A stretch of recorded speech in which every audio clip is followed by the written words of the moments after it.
board meeting. Roll call, please. Director Clark, Present. Director Decker, Here. Director Penrose, Here. Director Roddick, Here. Director Dye, Here. Chair Slater Carter. Present. Public comment. This is for oral items not on the agenda. Right, I see Greg, I don't see anyone else. So Greg, what's your comment? I don't see on the agenda or in the list of future agenda topics, the findings of a report analyzing the causes of the sewer overflows on December 13th, 14th, 2021, or December 31st of the past year. So I'm naturally curious. The MCC, as you may remember, wrote a letter in addition to my individual requests some months ago, and I understood there was work underway on two fronts, but I'm curious as to why we haven't any results and when we can expect them. Thanks. Thank you. Kishan, do you have a brief answer for that? Yes, I did mention it in my last meeting that the report for the failure of the force main pipe on Valimar was being investigated by Exponent. And they did furnish us a report, and that was discussed with the member agency engineers. And slight modifications or clarifications are asked for. So the consultant right now is making minor changes in the report, which will be brought to the board in the next meeting. And that is primarily the force main pipe failure analysis. And the modeling being done by Integral Consulting. Also, we will be giving a status update to the board in our next meeting on August 28th.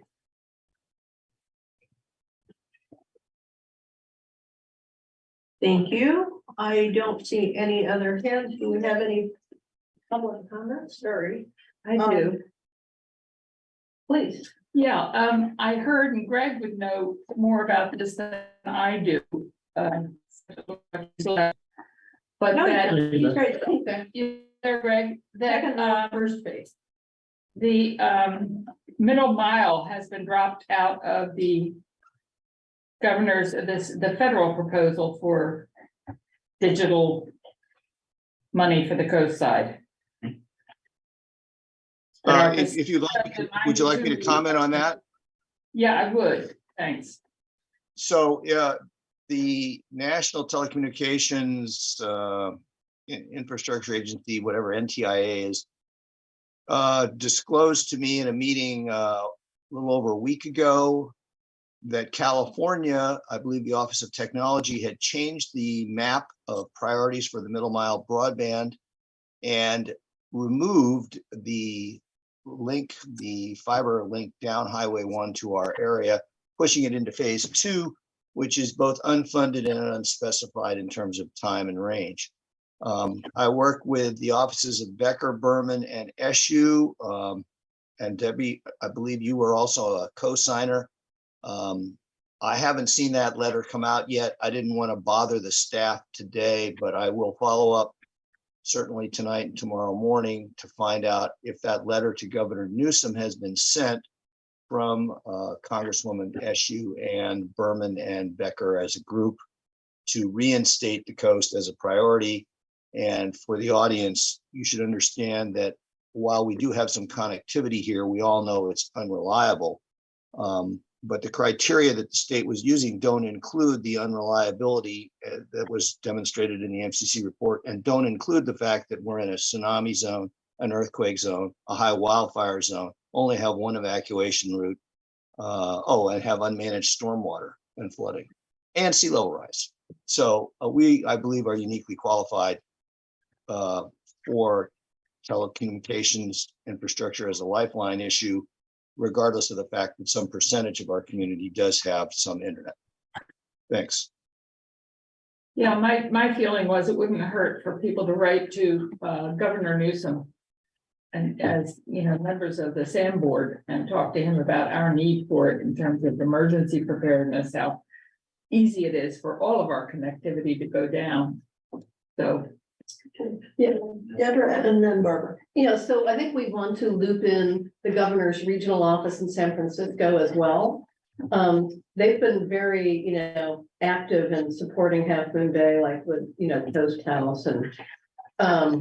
They've spent a lot of time here. They've spent a lot of time here during the shooting event. They have his ear, so we want to make sure that we loop in his rep. I have that email someplace, not handy at the moment, but I'm writing to him tomorrow, Marjan Solon. Marjan Solon. Yeah. Right. Yeah, so he needs to be looped in and Yeah. CC'd on everything. And invited down. They come down, they're local in San Francisco, you invite them down Right. and meet with them here and show them around. They like to do that sort of thing, so I would get that on their calendar radar like ASAP. Or If I could just comment, please, if you need any help from me or want me to participate, you all have superior connections, but I'm happy to support whatever you're trying to do. I saw Supervisor Mueller at an event on Saturday, and he talked about this and how shocked he was that this priority change had happened, and something that everyone thought was a done deal that had been moved to the whenever pile, and he is actively working, and he felt he was making progress in getting it reinstated as a priority project. So we got a lot of people working on this. I would like to see that as an agenda item and I propose that we can send a letter to each of these people as an agency that serves the entire coast side. It's SAM, the school district, and the fire district, the harbor district. I will try and get it on the agenda for the harbor district as soon as possible. But I think it's an area-wide issue and that Sam should write a letter as well. and invite these guys down. Yeah, give them a tour. Show them how we came an inch and a half from losing the entire sewer system for the entire coastside. We would still be waiting to get that fixed if we had lost the whole electrical facility. So, good. Moving right along then, to the consent agenda, we have two items, the minutes of July 24, 2023, and disbursement for August 14, 2023. Do we have a motion? Move approval. Second. Thank you. We have a motion by Barbara, a second by Ms. Penrose, and all those in favor say aye. Abstentions, motion carries. Moving on to regular business. We have three items: a status update on the annual comprehensive financial report submitted to the Government Finance Affairs Association. Following that, we'll authorize the general manager to enter into a services agreement with wastewater solids management for primary digestive cleaning. And lastly, authorize the general manager to enter a contract with JMB Construction for the Princeton Pump Station Rehab Project. Those are big dollar amounts. So let's talk about the status update of the annual comprehensive financial report submitted to the Government Finance Officers Association. So the annual comprehensive financial report was submitted to the Government Finance Officers Association for the. What was that? Oh, something buzzed. Oh, well. Okay, but Sam pursued the annual comprehensive financial report for the fiscal year ending June 30th, 2022, and submitted it to Government Finance Officers Association, GFOA. I believe this is located in Chicago, and this was done last December 2022. The board had approved the package and allowed Stan to submit it to GFOA. GFOA eventually reviewed the application and announced on July 21st that the complete annual comprehensive financial report submitted met the requirements of the GFOA and awarded the Certificate of Achievement for Excellence in Financial Reporting. This is the second time in a row that Sam has achieved this, after a long gap of about 10 years when Sam was not pursuing it. So all the credit, first and foremost, goes to our finance team, which comprises of Peter Medina, George Evans, and Callie. And of course, the finance committee and to the board members. All of them have been very supportive in getting us to submit this. And as you all know, this is the highest form of recognition in the area of governmental accounting and financial reporting. And this achievement represents a significant accomplishment by any government agency and its management. So we hope to continue this for this fiscal year too. And I'm sure we have all your support and encouragement. Thank you very much. I know how hard the staff and management worked on getting this together so that on the first year. And it's keeping it up is critically important. It's my understanding that it when auditors take a look at this award, they tend to feel like it's bonus points for the agency that they're talking to. Is that correct? Yes, you're absolutely right. Plus because this has a timeline of completing it by December 31st, we'll make sure that you are in the front of the line and try to get your audit done quicker compared to the rest of their clients. So they sort of save the ones that are more work till the end. Good. Well, congratulations and thank you for keeping us at the top of the list. Peter, Peter has his hand up. has his- Oh, I didn't see that. Peter. We can't hear you. Oh, yes, no, hi. No, Kishan is very gracious, of course, as far as talking about the team, but talk about Kishan really quickly. Beforehand, this fiscal year, 21-22, the one that the audit award was awarded to, this was in our minds supposed to be the first year that we went for the award, just because of the timeline and the way the previous 2.5, 3 years had gone and kind of playing catch up. We had no real intention to basically try for this until fiscal year end 6/30/2022. And as Kishan said, this is our second year receiving it. So a lot of credit goes to Kishan to really pushing us the first year, 2021, to go for the award. As a group, we did not feel confident. We didn't feel that like we were ready yet. And to now have this be the second year, I just want to make sure that a lot of this is Kishan's vision and his expectation for us that as a group, we didn't really have. And now to know that not only we can do it, we've done it now 2 years in a row. So I just wanted to say that piece. Thank you. Thank you. Excellent. Any other comments? Seeing none, we'll move on to authorize general manager to enter into a services agreement with wastewater solids management for primary digester cleaning at the treatment plant in an amount not to exceed $159,960.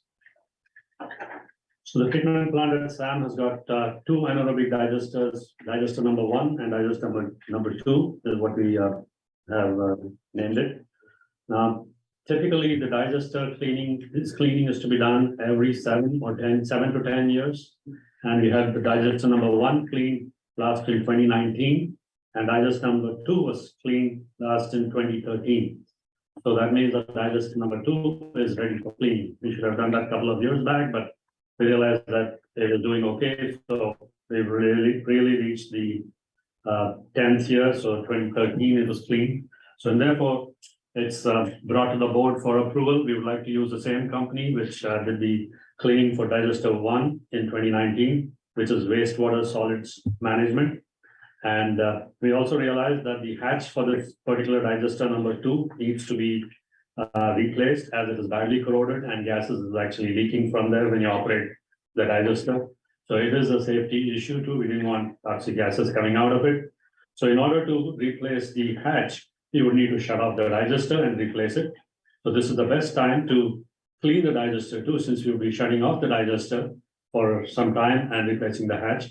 So we would combine both these activities. So the cleaning of the digester would be done by this external party, which is wastewater solid management, while the replacement of the hatch would be done by staff in-house. We've already procured the hatch and all the necessary hardware for replacing it. So now is the best time to replace it. And that's why we brought it to the board. Staff is here to answer any questions. Thank you. Let's start with Barbara. Yeah, Barbara. Say your hand first. What line item from the budget will this come from? This would come from O&M, operations and maintenance. There's a maintenance of it. Deborah? Yeah, is there a procedure for regular checking? Do we check to see if the digester needs cleaning prior to the 7 or 10 year mark? Yes, it is by means of the process when we're doing the, correct me if I'm wrong, is it the sludge removal at the belt press and other places, we know the quantity of sludge coming out, or if there is some sort of drop in the volume coming, then we would know that there's something wrong. There's drastic changes. Typically, we'll start to see fouling in the circulation lines and stuff, because the volume debris that has collected on the bottom, you might have to switch valves or backwash pumps in order to keep it going. Okay, so there's no reason to check it. It sort of checks itself. You Yeah, get that- informed because of does sort the of- situation, the operation not Unfortunately, working. typically, by the time that you start to have those issues, you're sort of almost getting behind the 8 ball at that point. And you're getting So once forced you- to do it. Once you have those issues, you're behind the 8 ball. Once you start to adjust the suction lines for the recirculation pump from the lowest setting to the middle setting to the upper setting, yeah. So if you're at a 5-foot elevation and that line is plugged and no longer functional, you have to go to a 10-foot elevation. So you've already lost effectively the first 10 feet of your digester because it probably has debris. Yeah, interestingly, the digester number 1, which we cleaned in 2019, we had the same problem because we hadn't cleaned it ever since it was commissioned, the digester number 1. So we had the problem where it got blocked and then we had to make alternate arrangements. And then became an emergency that we had to clean it ASAP. So is this kind of like if you're driving your car and you press on the brakes and you hear a screeching noise, you know you need brake work, that you should have had it done a while back? That would be an interesting analogy. I guess you could go with that, sure. So waiting until you have the problem is waiting too long Correct. and So that poses that's the reason for my question. Is there some way to check it prior to the onset of an issue? Do we have an asset management program, where we know the useful life of the things that we buy and invest in, and then after a certain period, we evaluate the status of that asset and, But even then, if something is supposed to last 7 to 10 years, that doesn't mean it's gonna last 7 to 10 years. It Right. probably will And it last could 7 to go 10 longer. years. Pardon me? It could go longer. It could go It longer, could go but, longer. right, So, since we just installed the new screening devices, that will help with the longevity of everything and the frequency of cleaning. Now, likely the 7-year, likelihood is going to be less, and you're going to be looking at more of a 10, 11-year sort of cleaning cycle, which is better, but it still has to be done. there's still the question still remains. That we're waiting for a problem to happen before dealing with it. And if there's no way to check it, then that's an answer. But if there is some way to check it prior to the onset of a problem, maybe that's something we ought to be doing on a regular basis, not just with the digesters, but with all of our equipment. Because we don't have a huge budget here. We have things breaking down all the time. That's part of what we live with. But if there's some way we could get ahead of it with a system for checking on. helps with budgeting too. You can Yeah. check them, but you do have to open them to check them. You do have to open them up and get samples and everything. And you You're still still have here to, on- you still have to purge the gas out, so it's safe. So there are, means and methods of doing Okay, it. There's no Matthew, remote sensing. Matthew and then Barbara.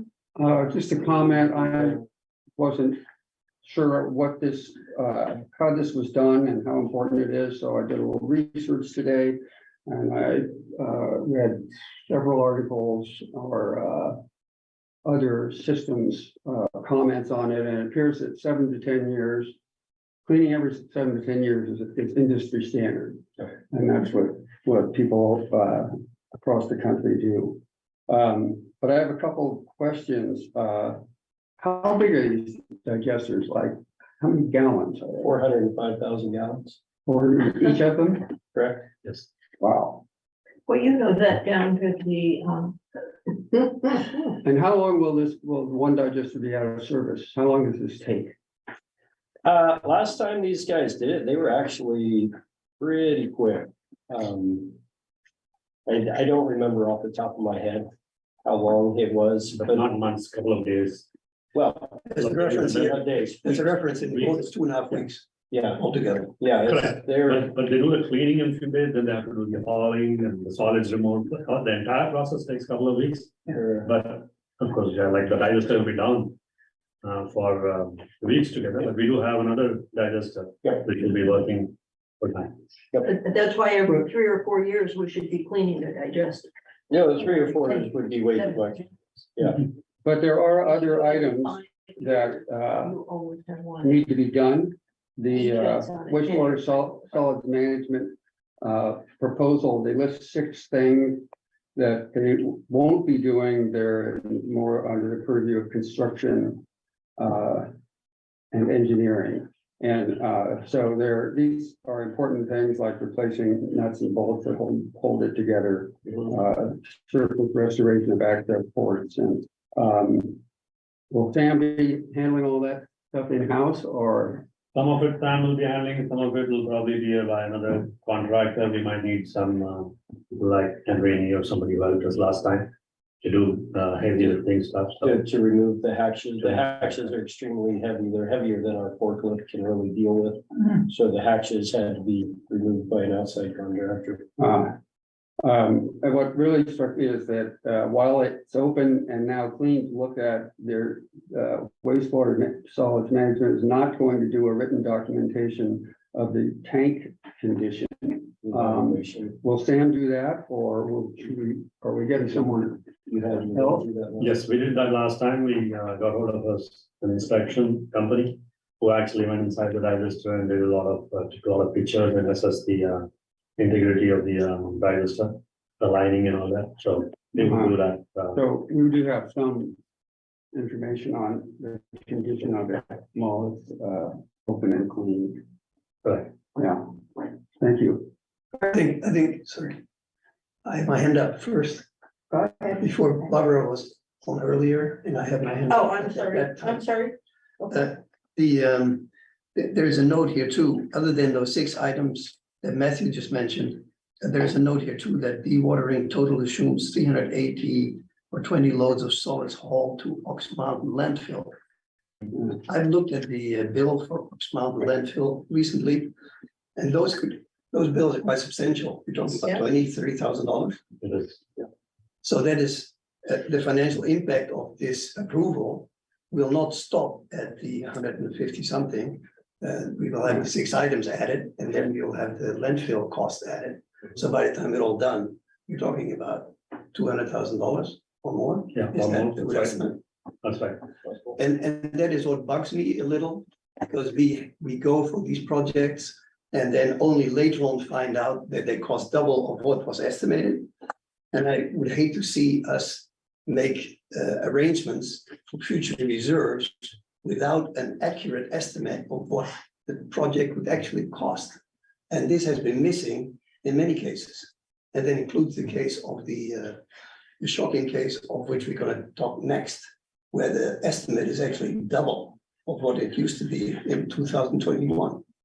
And these kind of things we need to know in advance so that we can financially prepare ourselves for these blows to our infrastructure budget. And that's a perfect segue to me, which is to say it comes from O and M doesn't really tell me anything in terms of what budget, where it's gonna come from in the budget. Is it coming out of the treatment budget? Yes, Would it be coming out of building and maintenance services? Because the entire budget there is $768 or something, if I remember right. $158,000. So is it coming out of professional services? So, I mean, one of the things I think we need to pay more attention to in terms of expenditures that end up costing much more than we think they're going to is how much before we approve them, how much have we budgeted for those things? I mean, where is it gonna come from? It's in the treatment budget. So I'm looking at the list of things in the treatment budget and I'm not seeing anything except building and maintenance services, and the entire budget there is $158,000. So where is this gonna come from? Repairs and maintenance, the entire budget there is $150,000. So is this an extra that wasn't budgeted for, and is that what we're voting on tonight, or? No, it was included in our budget. It was under operational maintenance and the treatment. Under treatment, we've got several categories, so we are allowed, as per the policy, What category does it come from? I don't have it right Here here. are legal services, engineering services, professional services, professional memberships, insurance premiums, MISC expenses, and the total for that is $51,000. Utilities, travel and training, equipment rental, building and maintenance services, and that's the one that's total is $158,000. Chemicals, permits, licenses, supplies, equipment, infrastructure, claims and penalties, and repairs and maintenance. Where does it fit in those?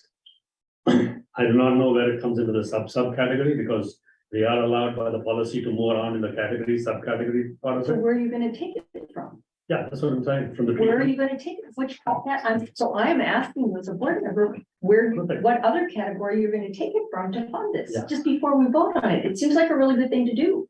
But I think we should know if it's not in the budget, if this is an additional expense that we're approving, it doesn't have funding. I suggest, all right, we can flow into those details at this coming Thursday's finance committee meeting, where we have the I opportunity heard- to I deal with all heard the Keith details. say it was budget. But Where? So, well, I heard him say it is, and I suggest you go through this at, like Peter is suggesting, at the finance committee meeting. okay, well, then I'm gonna vote.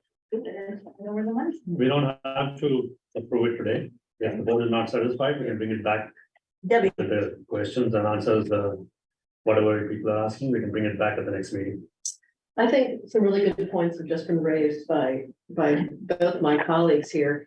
And it seems to me in the fiscal impact section, when we're approving expenditures, that, we need to not just talk about the one contract item, but what's the cost of the project? Like you mentioned, like the sludge, hauling it off to Ox Mountain. We need to understand the total project cost, not just the contract cost. And it should identify, the account where the money is coming from. I think that would go a long way when we're writing these staff reports to, eliminating concerns like, and righteous concerns, by the way, that Barbara has. So more information that will be helpful going forward. But it would also point out to us that we need more money. Yeah. We don't have enough money to do all of this, and we need more money. Well, So that would I- mean, that would definitely have consequences for the assessments. And we should be I realistic about Yeah. will add that I have sat through many budget discussions here, and I have heard every agency argue that the budgets were always too high. And I would have heard that said many, many times that things shouldn't cost as much, that we shouldn't budget that much for things. And my agency has sat here and said, no, costs are going up and we need to take care of, make sure we have adequate funds. Logically, the member agencies don't want to contribute any more money to SAM than they need to. And this is something we need to pay close attention to because the inflation rates are going up. And we're going to be hitting this time and time and time again. So we're going to be talking about a mid-year budget Both because on October fifth, the oral arguments will be given, and sometime probably January fifth or sooner, we're going to be getting the opinion from the appeals court, and we need to know what we're doing here. So this is a perfect time for us, maybe even to schedule a budget workshop to talk about this, and how we want things accounted for. For instance, when you were doing the budget, all of that waste that we're taking from this digester cleaning, you did budget on taking it up at some point in time to Ox Mountain. It just isn't under this particular expense. It's not going to be a surprise to anyone in this plant that we have to schlep all that stuff up the hill. It's just under a different budget item. It should And be specified. as I don't know that we need to get into that kind of detail, because we've already approved taking all the solids to Ox Mountain and we approved the budget. Well, you could have a single paragraph under fiscal impact that says related expenditures, not subject to this particular authorization. And Related not expenditures. additional to this particular project. Right, but you're acknowledging it, that there are related expenses to That's, this contract. that makes sense because it's not a surprise. What would this contract have been had we not had the gas leak and the extra repairs? You said there's something that has to be repaired that's being done at the same time. Just the The hatch.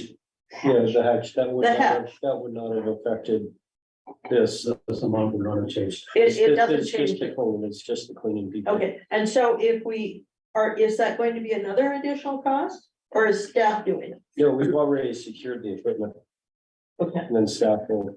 Well, if the board wants, we could also change the title to say authorize the general manager to perform digester cleaning. And then we'll put down all the subcontractors' names, and then you give us an approval for all the subcontractor names. And that same staff report, is that what you wanted, Seems more logical. right? Yeah. Okay. The financial impact of any decision we make, but then when it comes to equipment, we must know that. So that we are aware of what's gonna happen down the line, so that we can prepare for it in terms of assessment. That's very, very important. burning money, we want to know that. We wanna know. And I think we all agree on that. We need to do that, but Yeah. we need to have a clear understanding and not just vote for things that aren't funded.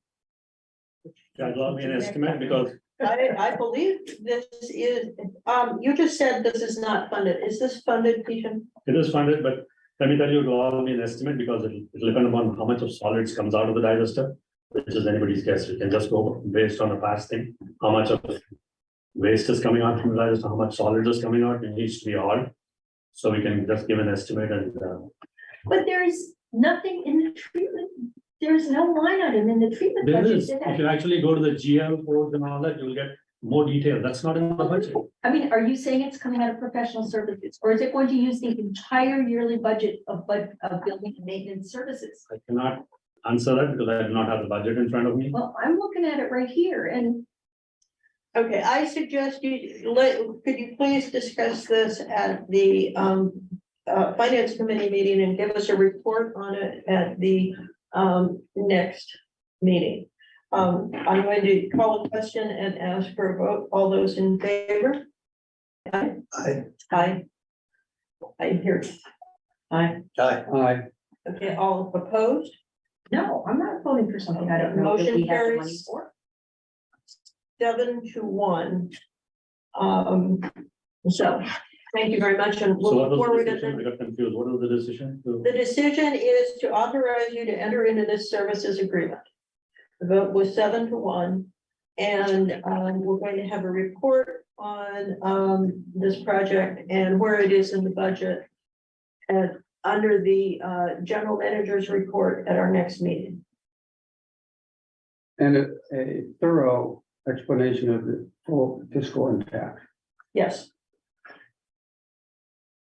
Okay, moving on, authorize general manager to enter into a contract with JMB Construction for the Princeton Pump Station Rehab Project in the amount of $1,637,000 $37,650. Yeah, just to be clear for the board, this is different than our typical contract, and this is actually awarding a contract through public contracting. There was public bids on this. And as the board gets into the staff report, there is going to be a need to take action with regard to rejecting a bid for non-responsiveness. So with that, I'll go back to Kishan. Thank you. This is for the Princeton Pump Station Rehabilitation Project, and a feasibility study was conducted a couple of years back.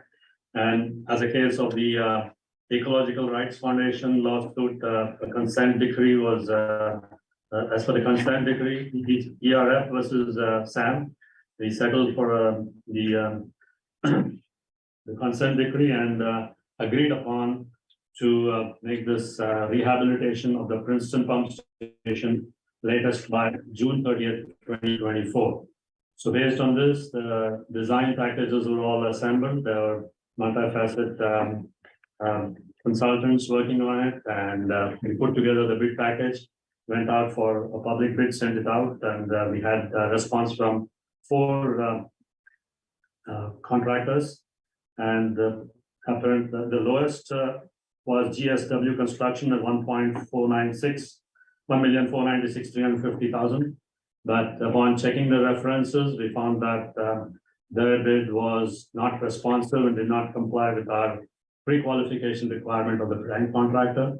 So although he was the lowest, the contractor was the lowest, we are not considering that. We're not recommending that for award. So the next we checked the reference for the second lowest, apparently that was JMB Construction, and we found that all their bidding documents were in order. And this we've estimated the total cost of the project itself. Here we put down several stages, although we are reaching out to the board for award to the contractor, which is 1,637,650. Realize a lot of other vendors and consultants will play a role, like we have the electrical, lighting, electrical instrumentation and control contractors. That comes to an estimate of about 450,000. Project management and engineering about 200,000. So the total cost of the entire project would come to about 2.3 million. That's precisely what Director Decker was telling in the previous agenda. This will be the total cost of the project. And this is typically done for an infrastructure project. We put together all the costs pertaining to the infrastructure project. And this was a project item which was approved earlier last year. And that was about 1.26 million. So we definitely are much above the adopted budget, CIP budget for that particular year. We hope to bring it to a mid-year budget adjustment as the project progresses, because this is a couple of long lead items, and it takes about 9 months for the contractor to complete this project. So if we start early, then we'll be able to finish it by June 30th, 2024. So that was the idea that we brought to the board now for approval, rather than going out and getting quotes and everything from various vendors and consultants. Thank you. Staff is here to answer any questions, and I imagine the council also here. I don't see any on the screen from the board. No, I'd like to make a motion. Half Moon Bay has previously voted to approve this project under protest. That was back in, what year was it? 2021? Right. In light of the pending litigation over city ratepayer obligation to pay for IPS expenses, to be consistent, the city will again approve this project under protest. However, the city requests that staff circulate the mid-year budget adjustment referenced in the staff report to the member agencies for review and approval prior to making any mid-year budget adjustments. That's my motion.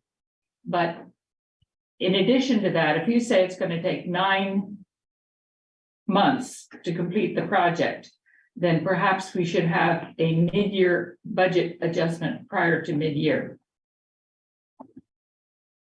Yeah, typically I would do that in December. So we may need to do it a lot sooner than that, according to my my motion here. Jeremy, before we vote on this, I think we need to have a closed session where we can understand exactly what's being asked of the board. What would be the basis for the closed session? To understand exactly what the implications of this motion are.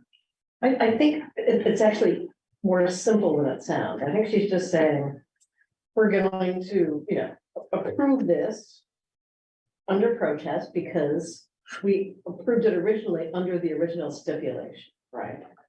So we're not asking for a stipulation. The original budget item was approved under the previous stipulation. We're just saying we're paying we approved this under protest, and we would like any mid-year budget adjustment to go to the member agencies for review and approval first. That's it, right? Right, and I'm also suggesting that because it's gonna take 9 months to complete the project, that we have budget adjustment discussions prior to mid-year.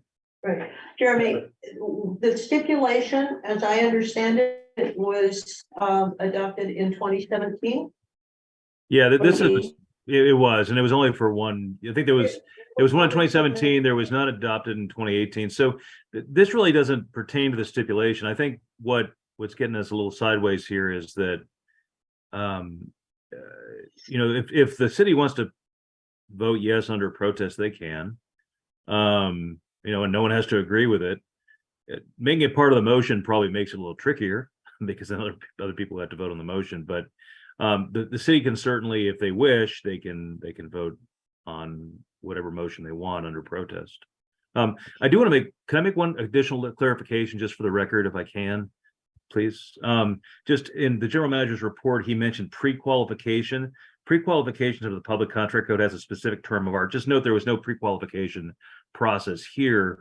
The bid of the low bidder is, or if the motion is adopted by the board, would be on the basis that the bid was non-responsive because it did not meet the specifications identified in the bid documents. So I just want to clarify that there was no pre-qualification process.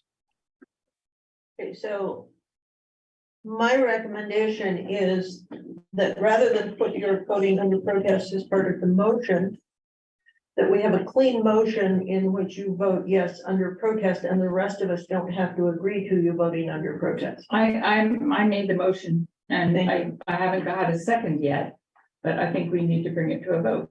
Thank you. Well, Jeremy might be right on that we can say when we vote that we're voting under protest. I don't know that it has to be part of the motion to be effective. I'm fine with it as long as we're allowed to state when we vote that we are doing it under protest. That's fine, but I would like some clarification. You're going to approve this project. And it's going to, if it takes 9 months, we need to get moving on it. Does that mean when Sam sends you the first bill, you're going to pay it? What we said about, Before the appeal is finished? it has nothing to do with the appeal. It has nothing to do with the appeal. This is Well, IPS. No, it has nothing to do, what it has to do with right now is our ability to say that we are paying under protest. We're not asking for a stipulation. If you don't want to have it in the motion, I'll rephrase the motion and then I'll vote under protest. That's fine. I'm not bothering with that. Keishan, you had something. Director Penrose is absolutely right. Whatever projects were under protest in the past, we have been paid. We're keeping track of what has been paid under protest. So we are accumulating. It's not that we're not getting paid. We get paid always for projects under protest also. Halfmoon Bay has always paid their Halfmoon bills. Bay has always paid that. That's number one. And the media budget adjustment, what Director Penrose said, this is a long drawn process. It starts with drawing submittals and all that. So we're not going to expend the entire money in one shot. The 1.2 million is already there from the previous budget. So it'll be a while before we actually require the money. So we could still do the media budget adjustment in December and not bring it much earlier. So if in the mid-year budget, the managers, the general managers say they don't want to spend 16, they only wanted to spend 12, then what happens? Right. Yeah, that's why we indicated in the staff report, the total project estimated cost about 2.3 million. At this point, if the manager says we don't want to spend 2.3 million, we can need only 1.2 million. And there it goes, then, you want me to go for another bid? We can, but we're not going to get anything lower. We have no choice here, especially since it's a consent decree item with an ERF thing. Otherwise, we've been installing the Princeton Pump Station rehabilitation project way back since 2013, since Vivian was the general manager at SAM. There was an item on her CIP list. It got pushed and pushed and pushed, and here we are. That's why the costs have gone up.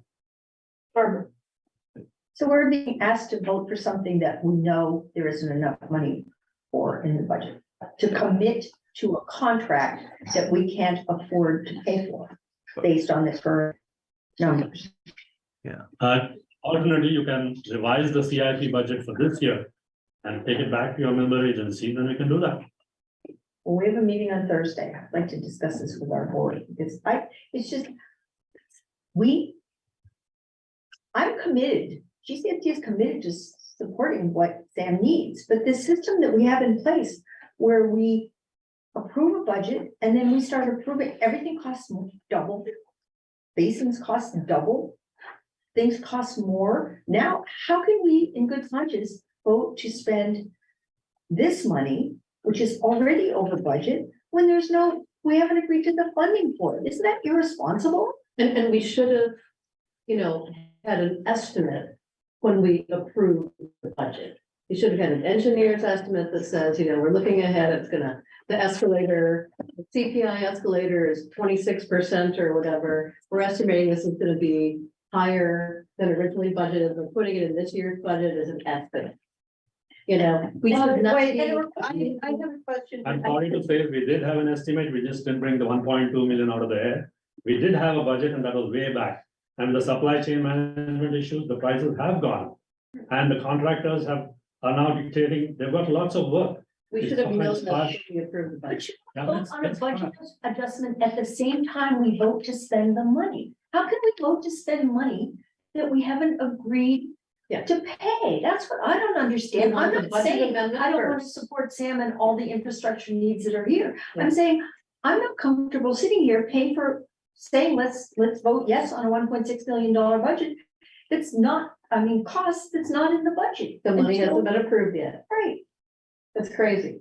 Well, I'd like to know how you would like to run the budget then on a month-to-month basis or what, because a budget is a guesstimate.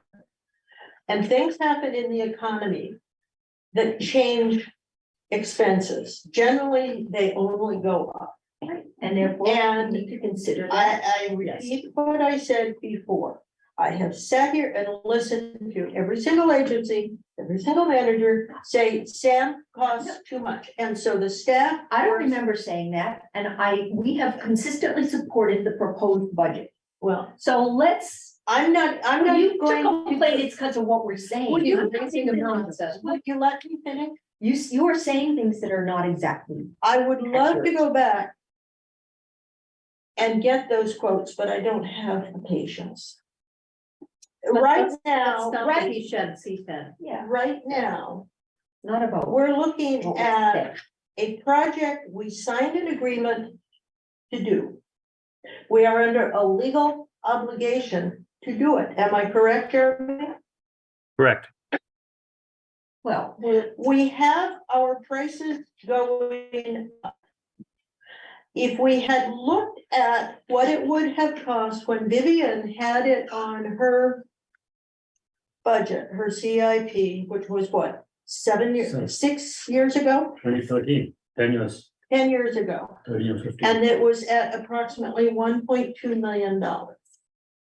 If we had done it then, just like if we had done the intertie pipeline project, when it needed to be done, when it was identified in 2009, we would not be looking at these horrendous figures. But there were managers and there were others who said, oh no, we don't need to do that.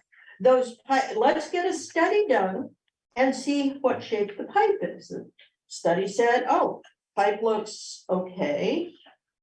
Then we had a major break. We are at the point where, as you were talking about putting off projects, this is a project that needs to be done. It is a hazardous project. It's not going to get any cheaper.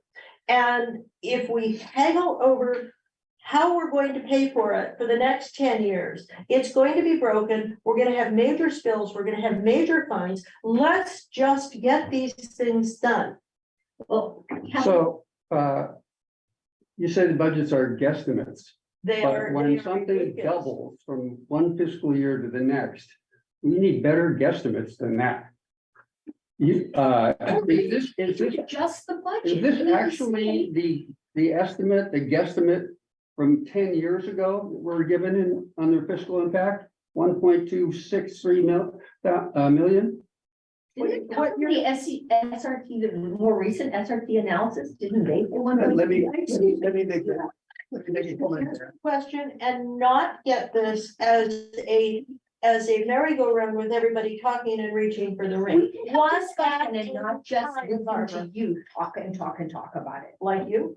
No, I No, don't. one at a time, and we had asked for Keishan to give a response, and then you interrupted him.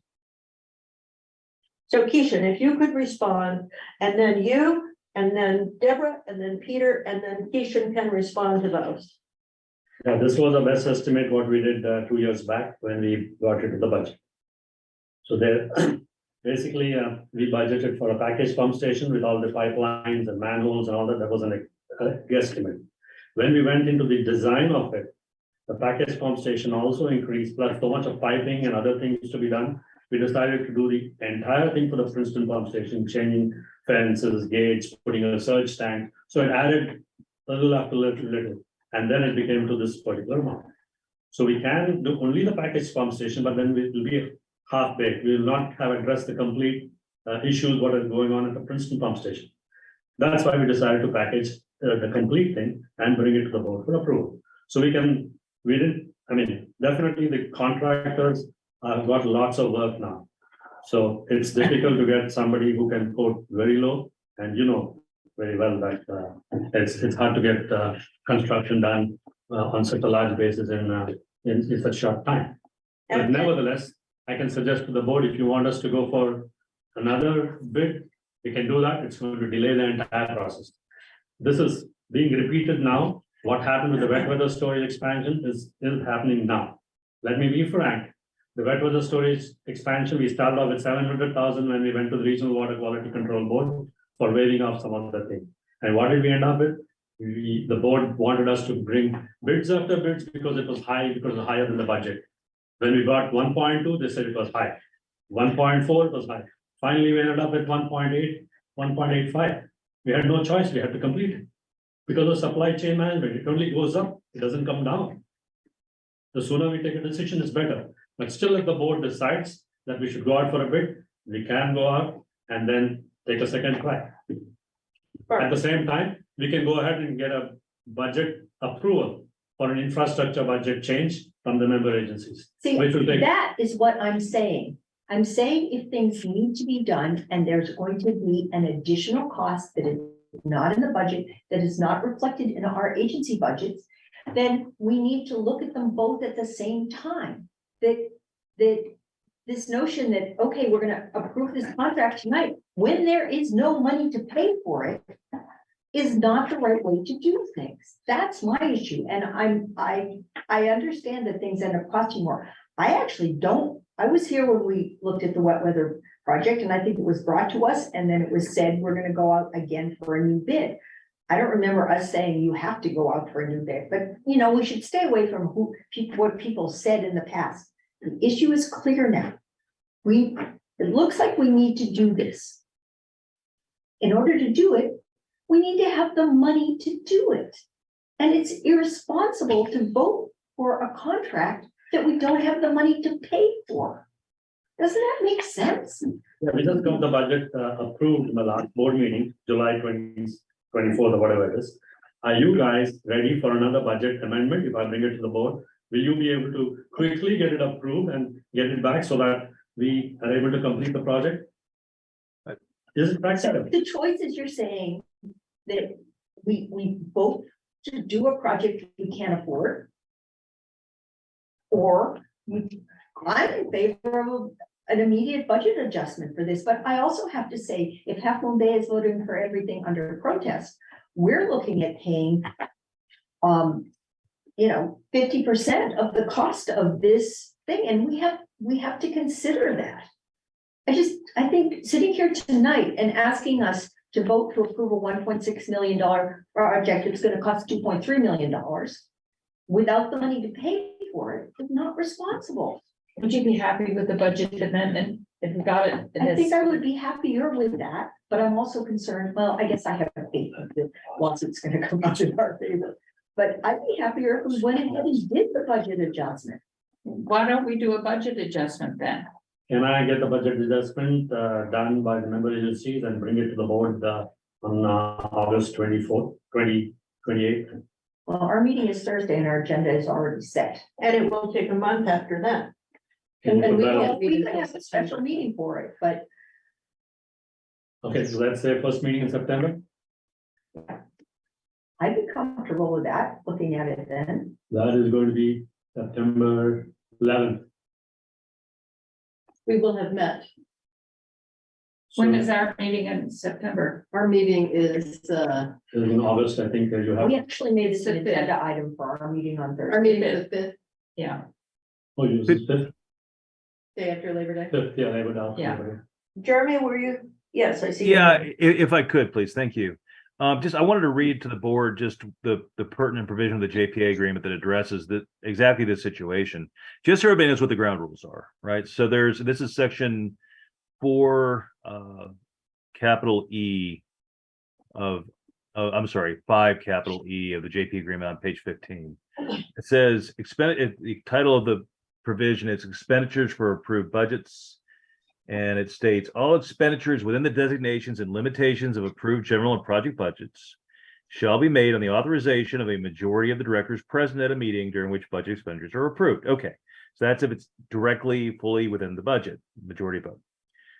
Then it states no expenditures in excess of those budgeted shall be made without the unanimous consent and approval of all the directors representing the member agencies affected by the budget under consideration. So what that tells you is you can approve an item that's not fully funded in the budget. You can. You just got to do it unanimously. You don't have to have a budget amendment.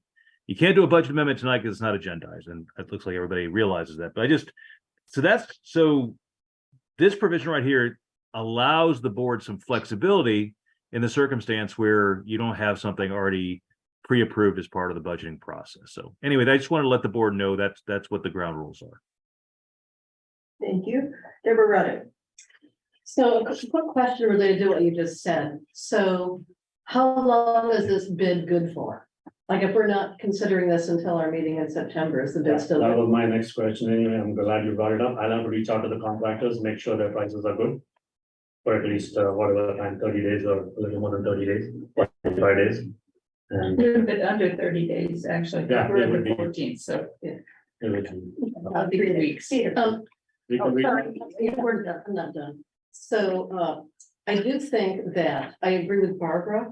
I think when we, enter into contracts, there's already got to be money in the budget for it. So we need to do a budget amendment and the agency can see that and approve that. We may want to consider what many agencies do. In fact, we're kind of thinking about for Half Moon Bay is a lot of agencies require their boards to approve going to bid. So you're not just seeing the bids after they're done, you're actually, the general manager is coming to you and saying, I need to go to bid to do this. Here's the engineer's estimate, blah, blah, blah. I need your authorization to go to bid. And so we can at least start anticipating these things. So something maybe for the finance committee or the ops committee to consider, as a policy in the future. Okay, if we're going out for a budget adjustment, Half Moon Bay can take it up in the first week of September, that's fine. And I presume Montreal has got their second meeting coming up very soon or whatever. Now, what about GCSD? Because GCSD mentioned that they've already got their agenda finalized for August 17th. However, we added this to the agenda. I added this to the agenda. You can add this to the agenda for Well, budget no, we adjustment. did. We put this, not the budget adjustment. So we may have to have a special meeting for that if we're gonna do it, but we can certainly discuss it this Thursday. Yeah, but the very purpose in moving this to the September meeting is to get an approval from the member agencies that the budget will be amended. So I'm I going to put guarantee this, that. so I'm going to put this in the infrastructure budget for 22-23 for the balance amount, because 1.2 is already done, is approved earlier, 1.26 or whatever. The balance amount of 900,000, I'm going to put that in this infrastructure budget and request for an infrastructure budget amendment approval. And only after it's approved by the member agencies, it makes sense to bring it back to the board for approval. That So, seems like a more responsible way to handle That it. was perfect. greatly clarified. Yeah, but I would like it to be, I would like the member agencies to take it up on priority and get an answer for me Mhm. so that I can bring it to the first meeting in September. Can you let us know how long the bid is good for? Come again? Can you let us know how long the bid is good for? Oh, yeah, I will contact the second and third lowest contractors and find out. No problem. I fully agree that we should approve this project and make a budget adjustment. However, I'm coming back to the SRT estimate on 6/24/21. Right, When that number put in place was 1.42 million. There wasn't 1.263 million, as it says in the CIP estimate, it was 1.420 million. At that time, what you had left out was the lighting, electrical, instrumentation and control cost, and the project management and engineering cost. In the future, we should, when we have these estimates coming through, like the one from SRT in 2021, we should say it doesn't stop at 1.42. It will require another $500,000 or $650,000 on top of that, so that you can put it in the budget. And that is our mistake.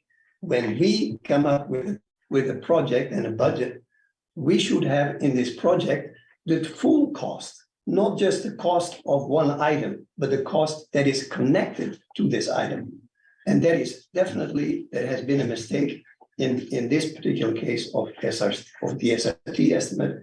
And that is a mistake now, because now when we are faced all of a sudden with not only an increase of the initial estimate of 1.42 going to 1.637, but in addition to that, finding out there's another $650,000 cost connected to it, then we feel cheated. And then we are not in time to get our budget ready for this kind of an expense. So in the future, when you come with any projects, let us know right from the get-go, not only what the actual item cost, but also what the costs connected to the items are. Yeah. That's the essence, so you that we get- can lay out a budget that doesn't need to be changed in the last minute, because now we have no choice. But we have it already in place, and that also prevents cash flow problems. And it gives you more control over the total expense of the Absolutely. project. Yes.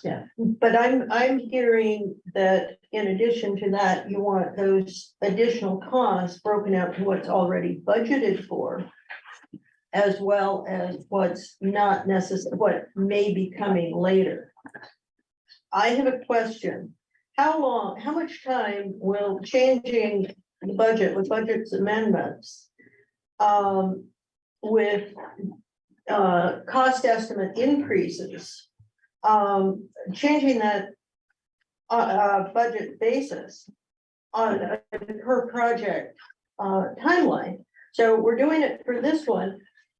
What about the next one that we have to increase the budget for because prices have gone up? It wasn't covered to the penny. It was not below the amount in the budget.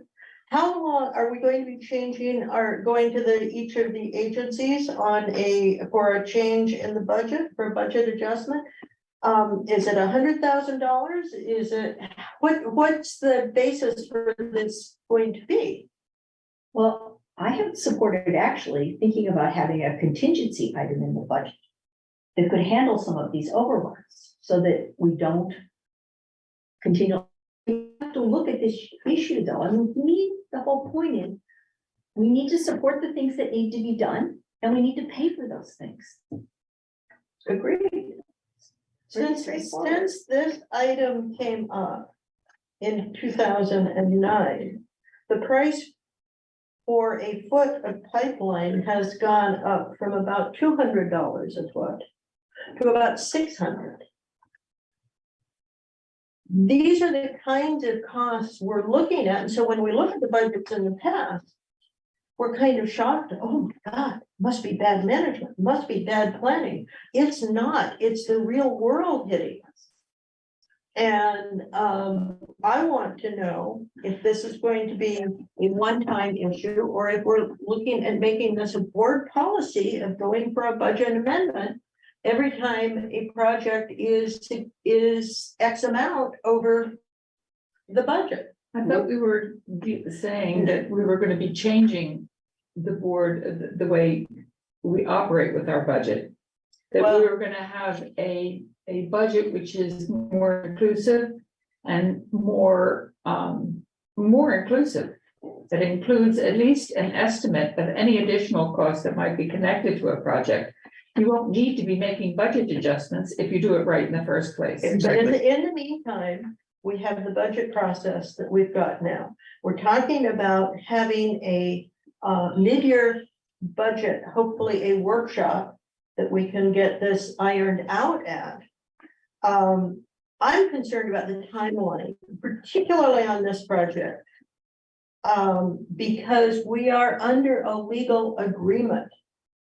And the longer we delay this, not only do the prices go up, we get a shorter and shorter amount of time to meet what we agreed to. But we're not arguing with you on that. We're going to have a meeting and we're going to, consider the adjustment at our first meeting in September. We You're- never, you're- and we never addressed how we're gonna pay for the $400,000 overrun on Basin 4. I mean, it's not trying to say to Sam, don't spend money on things that need to be done. It's how do we, as a responsible board, make sure that things are adequately budgeted, it's required to make sure that there is funding to do the things that need to be done. And when projects overrun, that money has to come from somewhere, and it's gonna come from other things that also need to be done. We are paying, each of the agencies is paying $25,000 a month less than they did last year. If we just go back to what we paid last year, we generate $1 million. $1 million is good enough to get this overage covered that we are now talking about. Yeah, would be I'm not nice. objecting to doing it. I'm just saying, You're not objecting to doing the project. correct. You're Yeah. not. I'm objecting we're to all in agreeing to agreement. doing the project. We're all in We have the agreement money that to we pay for approve it. of the project. Yes. And we are all in agreement that this project should be awarded to this bidder. Yeah.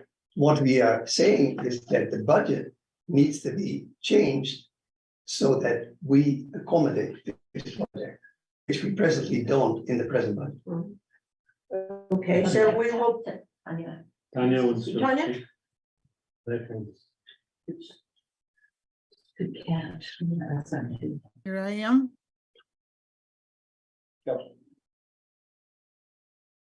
Yes, Tanya, you want to speak? Yes, thank you. I just wanted to point out one thing, and maybe that's not important anymore, but the reason for the budgetary number is the scope of the project has changed. We did not anticipate having to replace the electrical and other auxiliary systems. And but when we went in to review the actual in detail, the condition assessment, we were forced, so to speak, by the condition to add those items. So I would just like to say that staff did not make a mistake. It was the best anticipated judgment in 2021 at that time that this project scope will be smaller than it ended up being. That's all. Thank you for allowing me to speak. Thank you very much, Tanya. That's what I was trying to elaborate. If you check the bid schedule, the package pump station is a line item, and that costs only 500,000, 504,000. So we took that price, what was the estimate, plus all the pipings needs to be changed and a couple of other appurtenances need to be changed, and then arrived at the 1.2 best guess estimate. When we started doing the design of the Princeton pump station, what all needs to be changed, we have those hard copies of plans which need to be distributed to the contractors to go out for bidding. Then we realized a lot of piping and other thing needs to be changed. It became a whole big project altogether. As we started adding, the engineer's estimate pretty much came close to what the contractor's lowest, the 1.4 million is what we arrived at. So the scope started expanding. Otherwise, the package pump station itself hardly cost. It cost less than $1 million. With all the other piping, it would have come to 1.26.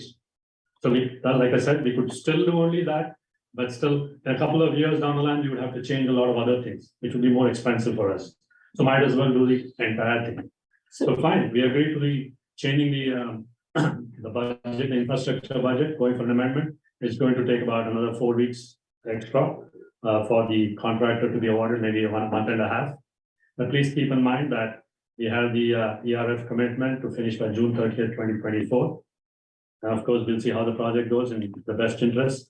Once they see a project moving, then probably they'll be able to give us an extension as we move along. So what you're saying, Kishan, is this is a different project from what was approved in the budget. No, It's an it's expanded expanded. project. Correct. It's got different elements in it, Correct. which have never been passed, never Yes. been budgeted for. Because the Princeton pump station, I There get, is I one get unit. it, I there get are it. a lot I of just- other things inside yeah. the pump station. If you were to just replace the pumps with a package pump station, it would have costed us far less. Yes, But now you're But how- recommending a better project, and we have to pay for it if we're going to do it. yes.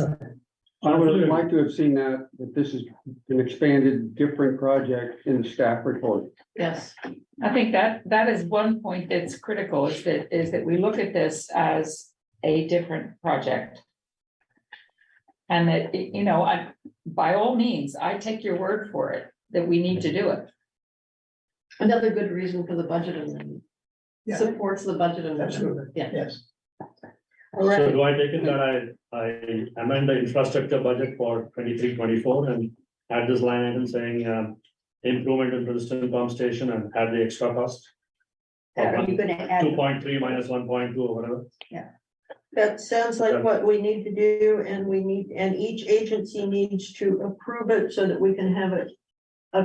Have this item approved in our first meeting in September. The question now, how solid are your lighting, electrical and instrumentation and control for $450,000 and your project management and engineering costs of $200,000? How confident are you of those numbers? Yeah, pretty much plus minus 10%.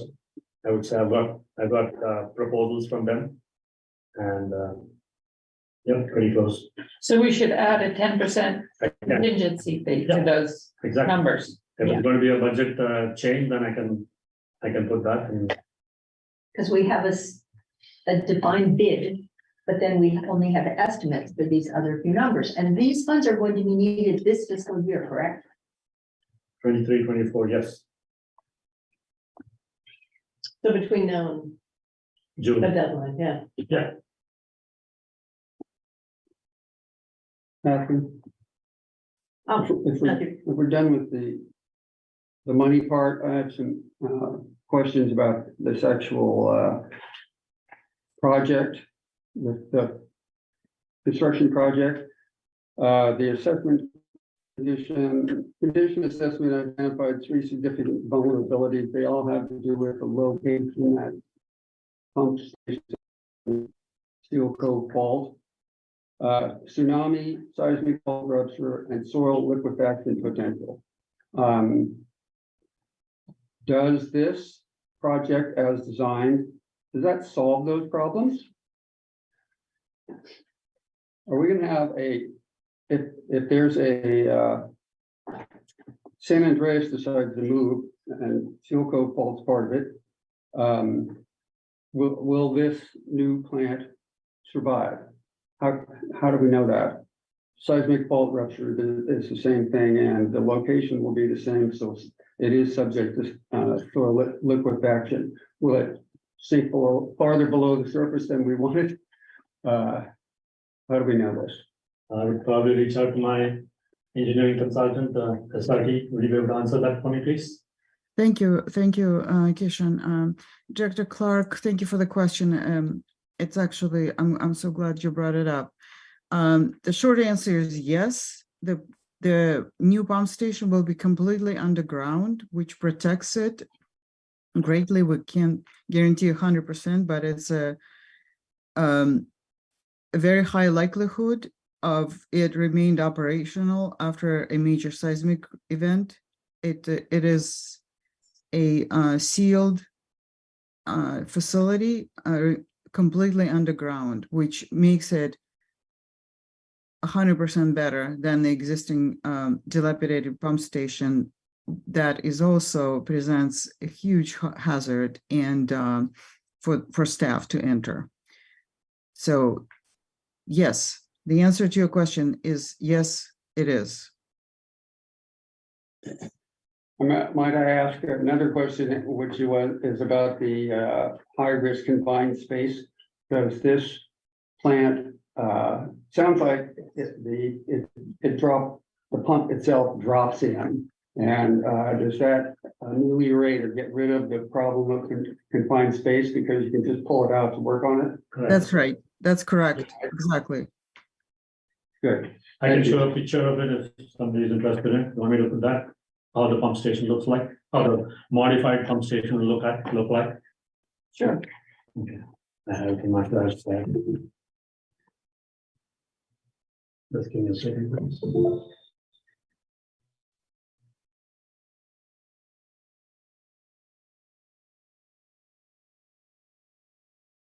Like others can see that, to share my screen, I guess.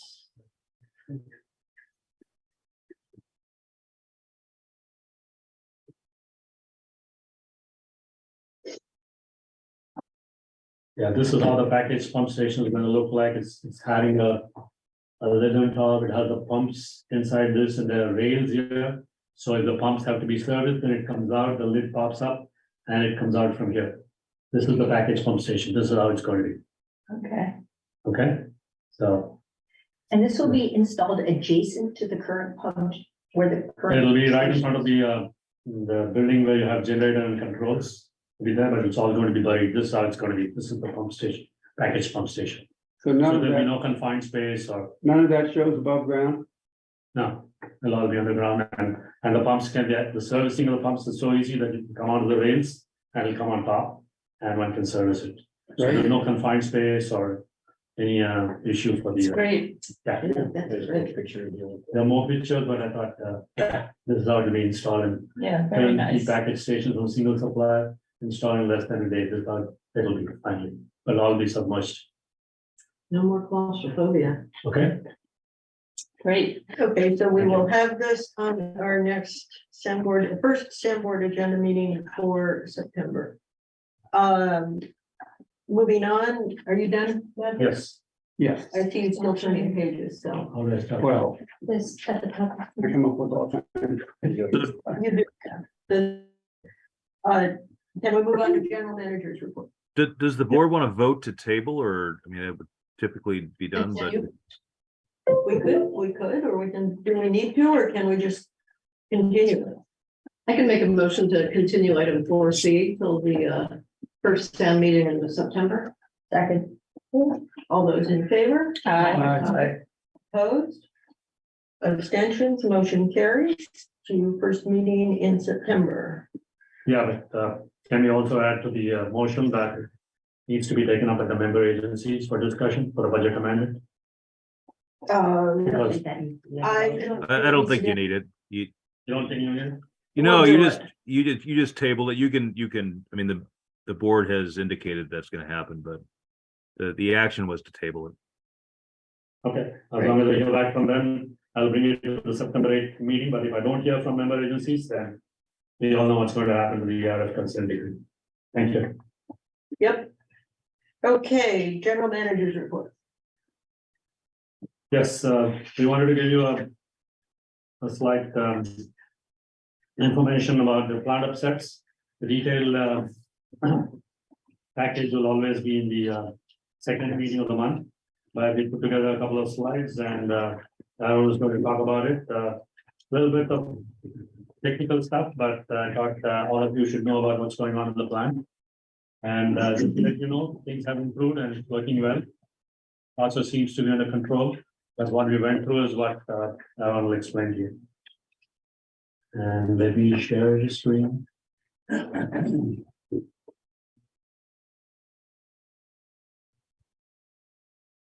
Was it, Scroll down. USB.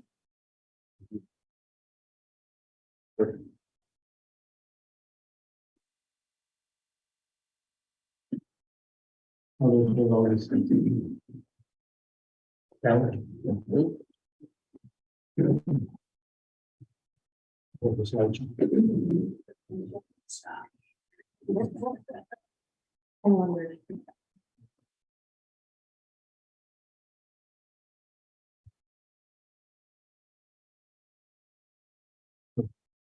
Yep. I appreciate this opportunity to speak to the board and the public about the iteration based upsets and what we're doing to deal with it. First of all, just kind of a background to understand what's going on. We had 2 aeration basins totaling about 500,000 gallons. All the bugs that were inside there, all the microbes, were pushed into about 300,000 gallon tank. If you were to move from a larger house to a smaller house, you'd be uncomfortable at first. It's understandable. Well, the microbes are very similar. That big change, they're not happy. They're trying to figure out what we have to do now. We also changed the air delivery system. We had rough diffusers, very big bubbles, and now we have fine air diffusion. That's also going to change the biology. It's different types of bugs, slightly changing. So this big change to the plant is needed for effective, we'll be more efficient and effective with our treatment, but in the process, it causes some issues to happen. And this is very understandable, very normal practice, but it just kind of happens. Next one, please. Unfortunately, on Sunday, August 6th, the operator on duty noticed that there was an excessive amount of foaming in the aeration basin. With the fine air diffusion, there is an increase in foam that appears on top, but unfortunately, this was more than normal. We suspected that there might be a unique hit on our system because after 2 weeks of switching to one of the new basins, we had kind of leveled out and we were starting to look like, okay, good, the bugs are happy. Let's start to have everything work right. All of a sudden, we got slapped with something that is, what is going on? We don't understand this. This shouldn't be happening. So we collected some samples on Monday and we sent them out to a trusted laboratory, EBS, and they gave us the results very quickly, the preliminary results, and very interesting things happened. First and foremost, we gave 2 samples, one of the mixed liquor suspended solids and also the foam that was on top of the mixed liquor. And they noticed there were 4 types of filaments: actinomycetes, type 1701, Noskodia, Limcola 1, and type 411.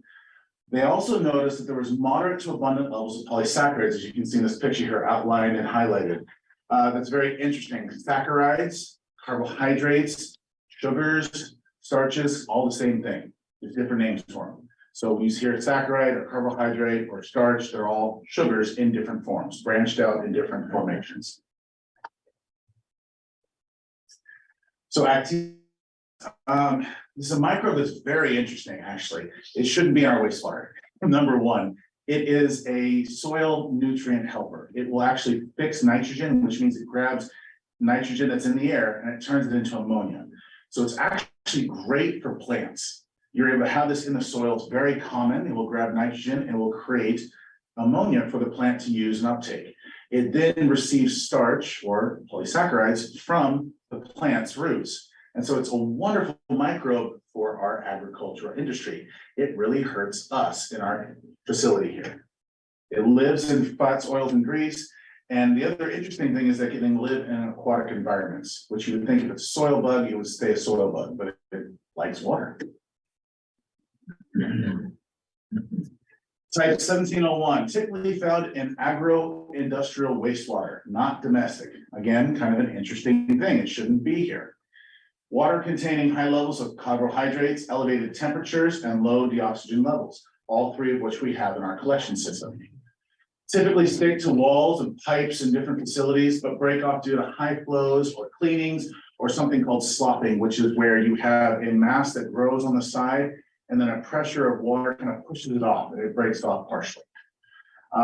These are extremely difficult to remove because even after you kill them, which they're tough to kill, they have an external sheet that stays in solution and in the system for prolonged periods of time until it kind of flushes and dilutes itself out. So it's a real pain in the butt. And then Nosodia unicola 1, very mouthful right there. Only observed when receiving a mixture of domestic and industrial wastewater. It kind of explains what we have here. And so it contributes to foaming and scum formation. It thrives in the presence of small organic acids, volatile fatty acids. It's formed in areas of septicity and fermentation. I thought that was an interesting point. And also one of the good things is that you can use aluminum to help remove it from the system.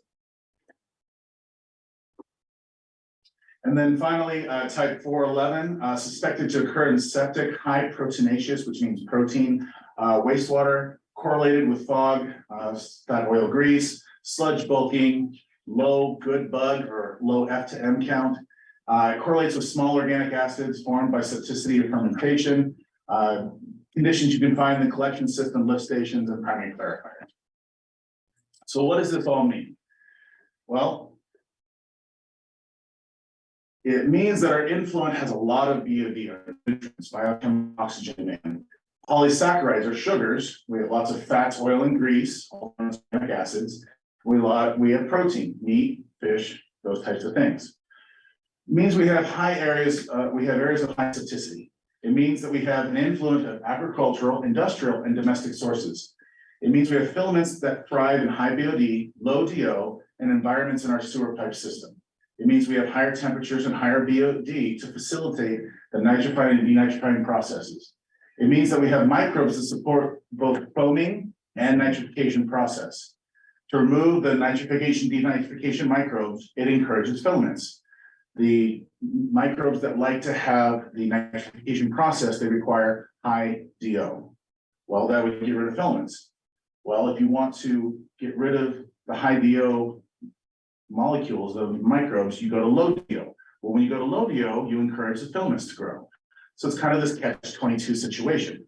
Basically, our microbes got hit hard when they were weak. They were still growing, they were starting to look good, and then they get hit with some molecules that just came in. Our current state, we're implementing several external procedures to help control the process and the filaments. We are controlling the conditions of the plant to be in balance of discouraging filament growth and encouraging good microgrowth. And again, that normally you have a little bit more wiggle room, but allows us to be very specific. Yes, Director Clark. What are those several external procedures? Currently, we are making sure that our DO is not going above a certain level nor below a certain level.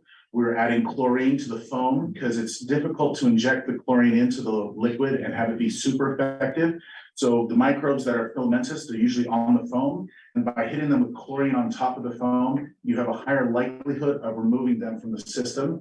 We're also adding polymer at times to help congregate everything and flocculate it so it settles properly in our secondary clarifier. We're also trying to find the most effective way to use our waste activated sludge and how to remove those filaments as much as possible. So they're not external to the plant. No, for us, this is our normal stuff, but what I mean external is to the bug. So having essentially we're having a barrel of hypo being shot onto the foam. That is an external one. That's the one we don't usually do. I noted that there have been some payments to Alpha Analytical for July and early August. Those tests, I assume we're looking for BOD and that they confirmed that there was high BOD coming in. So we have seen a trend in our BOD increasing over time from late June to late July. Correct me if I'm wrong on that, Tim. Our typical BODs over the past month and a half has been, influent BODs have been in the 200 to 240 range. Yeah. And then we did see a significant spike in the past couple of weeks. We haven't actually gotten the official results, but we have gotten the COD, which we do in-house. And if we use that correlation of the COD to BOD, that would be about a BOD somewhere in the neighborhood of 450 to 500. So about twice what our typical influent BOD is. So which what's is quite a chocolate. Well, that's really difficult to determine. It is. It is incredible. I mean, you would have to have a whole crew of people who would be dedicated with sensors and data collection to be able to even get close to where this might be coming from. And so we can guess, but can be really hurtful to people when you guess. And so we're trying to move slowly on this. Well, it kind of is hinted at by the species of microbes, right? It is hinted, correct? But didn't we have the same issue, high BODs last year, Yes, 2 years back. right? And we instituted an inspection program. We instituted an inspection. At the same time, we also decided that if we put an extra aeration basin, it would serve the Yes. purpose because the capacity is increased. So that's what is the first possible action where we're placing aeration basin 3. It's in progress. So hopefully this week, as we speak, starting today, we did it. We've got a lot of other things to do to put that in place, and hopefully it'll come out this week. So next week we'll have possibly 2 basins running, so we'll have more capacity. So what had happened was till the time that we got AB4 in process, we had the old design, aeration basin 1 and 2 together working. Those are with coarse diffusers. They have large capacity. Put together, we had, say, 450,000 gallons, 600,000 gallons. Oh, sorry, put together, we had 600,000 gallons. And when we moved to AB3, the 600,000 was reduced to 300,000. Yeah. So now when we have AB3 in place, AB3 and 4 together, we'll be coming to the same capacity, which will be able to take care of high influent BODs. That was what was recommended by Brown and Caldwell in the study in the past. And it took this long for us to actually install it. Yeah, I guess my question was not, how do you deal with it, which it sounds like you know how to deal with it. But prevention in the first place, Yes. and what's going on with our inspection process, and you know, how effective is that? Or are the breweries out there just putting out more product and not letting us know? And what do we do? I mean, that would seem to me to be a place to look Yes, at. yeah, we are waiting for a proposal from the source control program that we just completed the fog part of it. Now we're trying to do the other part of the source control program, because that was valid only for last year. They've done it, they finished everything by December, January, so we need to get them restarted. We are in the process of doing that. Yeah, I would say number 5 is certainly the 800-pound gorilla in the room. And so that is a very important point. I agree. Dr. Diane. 2 years ago, the main problem happened when things were moved from one tank to different tanks. And it's a known fact that there's a problem when you move tanks. And we approved putting the equipment into AB4 to help solve this problem. And AB3 was the one that was working way back when, that it switched into 1 and 2, and that's the problem 2 years ago. The biggest problem, the longest lasting problem, was immediately after it was switched from 3 to 1 and 2, correct? Yeah. Yes, so I don't think, I know that the breweries are keeping detailed records now. And I doubt very much that their operations have changed very much, so. I think we should wait and watch this and see what happens, and it seems like you're doing a good job of managing it. Appreciate that. And to be clear, we are not. Let's get 3 into service. Oh, definitely. It's literally at the doors of being in service. We were able to get it completely full today, which was a record time for us. We were making sure to correct this issue as fast as we can. So hopefully by tomorrow, we'll start to have some good flow going through AB3, which is what we need. And then Wednesday, we have a team coming out to help us to dial in the dissolved oxygen content so we can have the correct species in there that we need instead of having the filaments or the nitrogenous based microbes. And to be clear, we have not tried to single out any one industry or group of people. We've just stated what the microbes are and what they grow in. And so by noticing that we have a soil-based microbe, noticing that we have microbes that do very well in the protein, starch, and fat, Fair enough. and saying that we need to look at what's happening. We are not trying to attack any one person or group. We are trying to say, this is the data, and we're trying to understand better what the data means. And you have the data from these very tiny little breweries that are operating in this area. I am not familiar with that, but that's something I'd love to learn about. So like I said, They're keeping records now, correct? They haven't started submitting us, although they're required to submit it once in a quarter. I've been getting only from one brewery. Very, methodically, they give it to us every quarter without any follow-up. But we do not have the staff to follow up with each and every establishment, but we're trying to. There's only 3. There were total 9 establishments that we brought together for the source control program. Okay, but there's been 3 deliveries. Yeah. And I think it's important to notice that it's not just brewery waste. There's several things here. You know, having a nitrogen fixing filament, I think is very interesting. That can come from several different sources that we have. Since it's dry weather, we're not having a lot of I&I coming into the system. It can't be from the exterior environment. It has to be somebody who is discharging into our system. Yes, would fertilizer do that? It's quite possible. I don't know because I haven't seen the content of the fertilizer. I haven't seen the microbes or the chemical composition. But in my opinion, being a biochemist, yes, it is possible.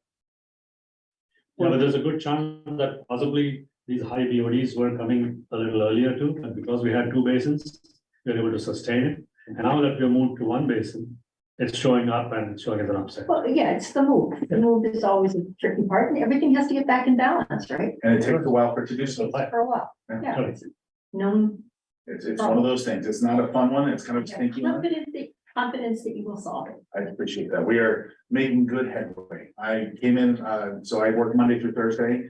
I came in Monday morning, took a look at the secondary, which is one of our key indicators, and it was looking much better than the week before. So just a couple days of me being gone, it's looking better. That gives me high hopes.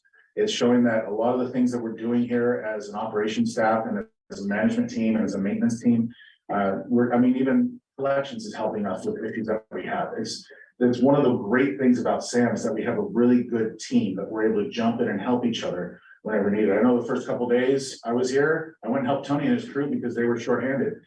That's fine, I'm an operator, but I can go jump and do dirty work, that's great. And Tony today, he helped us out with just a valve that needed some extra tightening. And so we have a really good crew that's all working together. We have 20 minutes left in the meeting, so. We're almost done with this. Here are the references. If you would like any of these, please let me know or let Christian know and we can send them to you. Like numbers. I think Matt would like them. Any and all, I have them all available and can be sent or put onto the website. Want to give special thanks to Kishan, Tim, the operations staff and everybody else here at SAM, but also the EDF for giving us such a quick turnaround on the preliminary results. Great. Any questions? Sounds like we had them answered already. Thank you. Thank you. Thank you. Oh, thank you. Thank you. Okay, thank you. Any more to the general manager's report? That's all I have. Okay, attorney's report? Good evening, board directors. I would just say that, I want to talk about PFAS tonight, but since we're already getting on towards 2 hours, I'll hold off on that until the next board meeting. Okay. Director's reports? Yeah, I have one. So I was reading today about latest predictions of El Nino. And it looks like it's going to be another disastrous winter for much of California. So I'd mentioned last time I'd like to see an item where we discuss storm preparations for the coming winter. And it seems like it's more urgent than ever before, given the projections of the sort of size of El Nino that we're facing. So just want to keep that on our radar. Sure. I want to be ready. I came early today and look at the concrete wall that the Andrani brothers have put up. And when we're talking about a big wall, it's a big wall and it's high. So it looks very solid, it looks well done, and it looks as if the water, next time it comes in our direction, will be stopped by that wall. I'd still like to have that discussion. We're waiting for that to be completed. We need to paint it and all that, then we'll bring it to the board and we'll have a separate session for all the preparation for the next one. Great. Okay, In 2 weeks, it is, yeah. Future Can I board? ask another question? Oh, sure. Related to impending high rainfall. We have 4 aeration basins. What, cannot all 4 of them be used at once? No. Why? Unfortunately, the design and the way it's set up, it was supposed to be in theory, but it never There's no way to control the air between a coarse air and fine air with our blowers. It just doesn't work unless we convert everything over to fine air, then maybe. But then we'd have to replace gates in the old basins because we have no way to adjust flows in the old basins to try to equalize anything. And Tim, Yeah, and if you, roughly speaking, what kind of cost would that be? if you remember, Brown and Calvert did that study. Thing? No, Brown and Calvert Yeah, did that study. yeah. They brought 4 options to the board. And the 4th option was actually getting all 4 basins working together. That was a very high cost, maybe around Yes. 3 million or 4 million. Yeah, I remember And we that. decided to go for 1 or 2, whatever we Right. got. So it was brought to the board. And they came up with all these 4 options with all plan changes, what changes need to be made to the piping, what valves need to be procured, what gates to be procured. All that was presented to the board. Yes, Just one quick thought, in the future, we may need to use those 2 basins as another treatment option. Because the state has been talking about nitrification, denitrification process. And so if they do come down with us and require us to remove ammonia from our water, then we will have to use basins in that process. And so it will cost us money in the future if the state requires it. Until then, correct me if I'm wrong, but we do not have any plans to use them because of the difficulty and the flow path that is there currently. And we had talked about using them for recycled water at some point too, so. And flow equalization, Flow equalization. Yes. so that we can actually produce recycled water that we can actually work with. Okay. Are we done? Okay. Topics for future board consideration. We're talking about having a mid-year budget workshop. We're talking, and we've already made a motion on having INC, the JMB construction. We're going to be having reports on the water hammer effect, so to speak, and the extra flow. Do we have anything on it? I have a Flood study. suggestion. And flood study. Asset management, that we look at a program for asset management. sure. Sure. Okay, And, I probably have something too. sure. Multi-year capital improvement program. I know this is something you've been working on for a long time, and I remember when I first came on the board and you first came in, you did put together, I think, a 5-year and even longer capital improvement program, and at that point, we weren't able to focus on it. But I think we should be focusing on that. We should have a longer term capital that, you know, predicts what the costs are going to be in the future.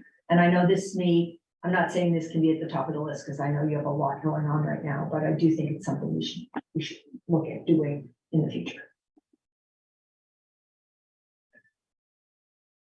Thank you. Okay, moving right along then to convene in closed session. Do we have anything in closed session, Jeremy? Yes.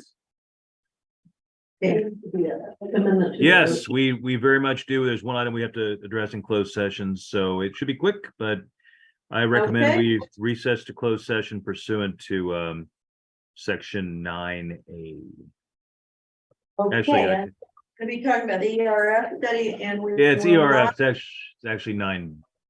And we will not be talking about the Half Moon Bay versus Granada versus Montera.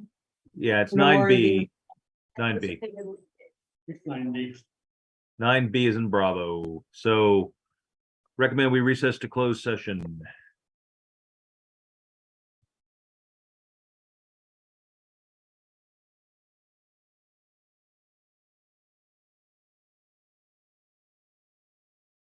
Tiffany, you can hear me, right? I think the board can hear me also, but they're on mute. Yeah. Yes, we can. Okay. Okay. We need your PCP. to fill in that. Oh, sorry.